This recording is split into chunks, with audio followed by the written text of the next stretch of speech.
درود بی پایان خدمت شما بیننده محترم این کانال. موضوع مرگ و جهان پس از مرگ، اگر تعبیر درستی به کار برده باشیم، موضوعی هست که میتونه در فلسفه مورد توجه قرار بگیره.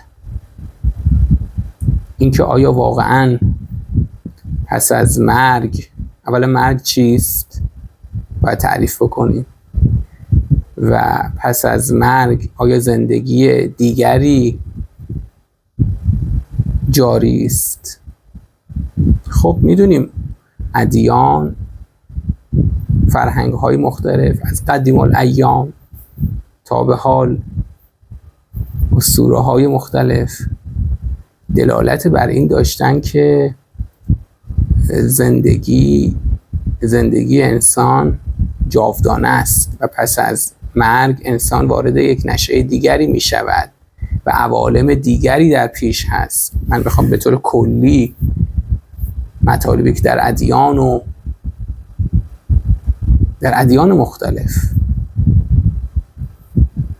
و فرهنگ‌های مختلف مطرح شده رو بخوام عرض بکنم، به این جمع‌بندی میرسم که زندگی دیگری در پیش است و این مرگ به عنوان وضعیتی که به عنوان پایان نشأه مادی و حیات بشری در نظر بگیریم و مفروض بگیریم، تعریف مرگ رو نشأه دیگری در پیشه، کیفیتش و اینکه انسان چه عوالمی رو در پیش داره و توصیفات اونها به طور مفصل در ادیان و در فرهنگ‌های مختلف و انواع مختلفی مطرح شده که حالا در دین اسلام که معروف هست، مسلمان‌ها آشنا هستن با اون، در ادیان دیگر هم مطالب دیگری عنوان شده.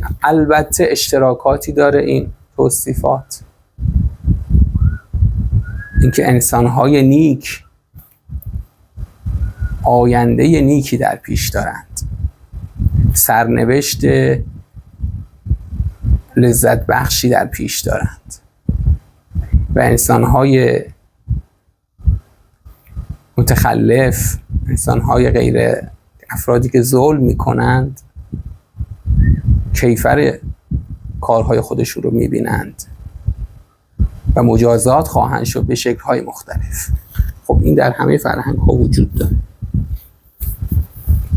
فلسفه چه نظری داره راجع به آخرت و زندگی پس از این نشأه دنیوی؟ فلسفه هم نظامات فلسفی مختلف، فیلسوفان مختلف راجع به این بحث مطالبی رو مطرح کردند و نسبت به این که چه نظام فلسفی رو برگزیدند و در اون تفلسف کردند، دیدگاه مختلفی مطرح شده. دیدگاهی که به نفس اعتقاد داره، نفس غیر مادی در انسان، بنا به اون روی کردی که در پیش گرفتند به حیات جاودانه معتقد شدند، به زندگی جاودانه معتقد شدند. حتی افرادی و نظاماتی که به نفس هم معتقد نیستند و اونها رو نمیتونیم لزوماً بگیم که به حیات جاودانه اعتقادی ندارند، هرچند در تبیین دیدگاه خودشون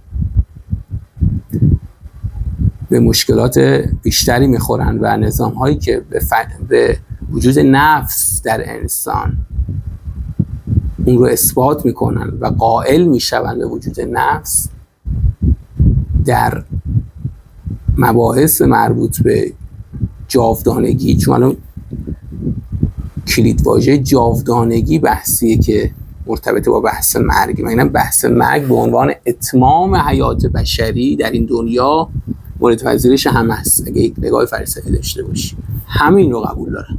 همه میگن در یک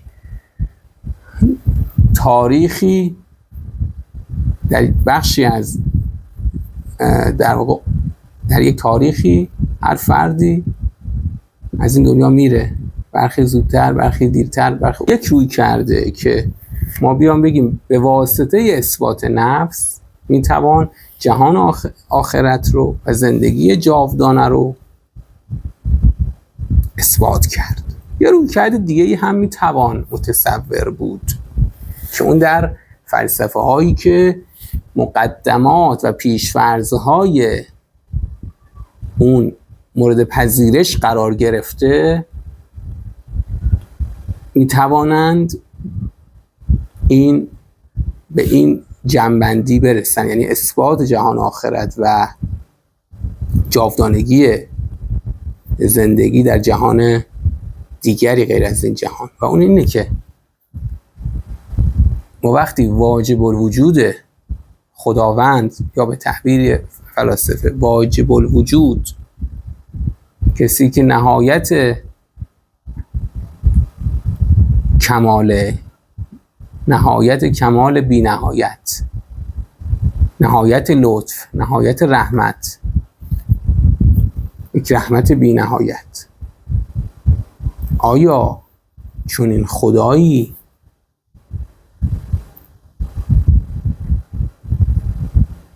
مقتضی این نیست که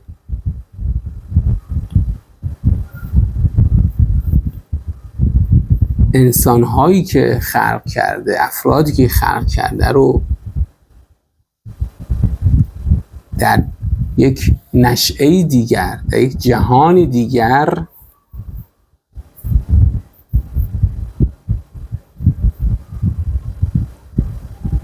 به افراد نیک پاداش بده و افراد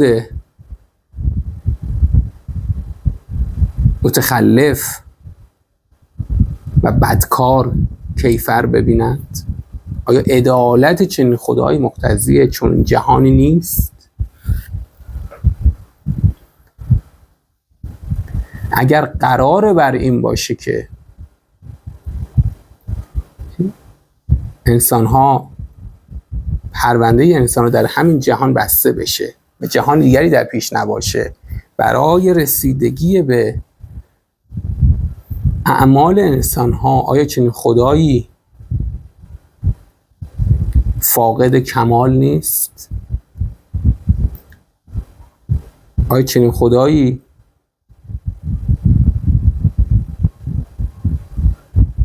چنین واجب الوجودی دارای نقص نیست که اگر چنین جهانی رو در پیش مهیا نکرده باشه، جهان آخرتی در مهیا نکرده باشه؟ لذا دقت کنید که ما بنا به این که چه نظام فلسفی رو انتخاب بکنیم و در نظام فلسفی خودمون رو ترتیب بدیم بسته به اون مقدمات، نگاه ما به جاودانگی هم متفاوت خواهد بود و میتواند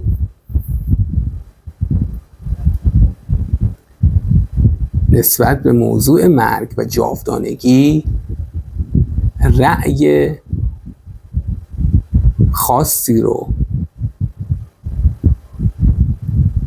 در واقع در ما ایجاد کنه و ما رو قائل به یک نظر خاصی بکنه. آیا حکمت خداوند در یک نظام فلسفی که دین رو قبول کرده ایجاب نمیکنه که بندگانش، آفریده های او، یک زندگی جاودانه‌ای در پیش داشته باشند. آیا حکمت او اقتضای این رو نمی‌کنه؟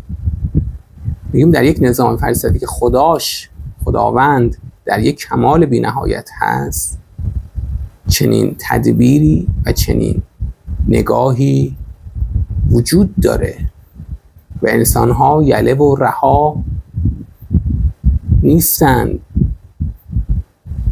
و خداوند اونها رو برای یک زندگی ابدی و جاودانه خلق کرده. خب خیلی ممنون که به عرایض بنده توجه کردید. خدا نگهدارتون.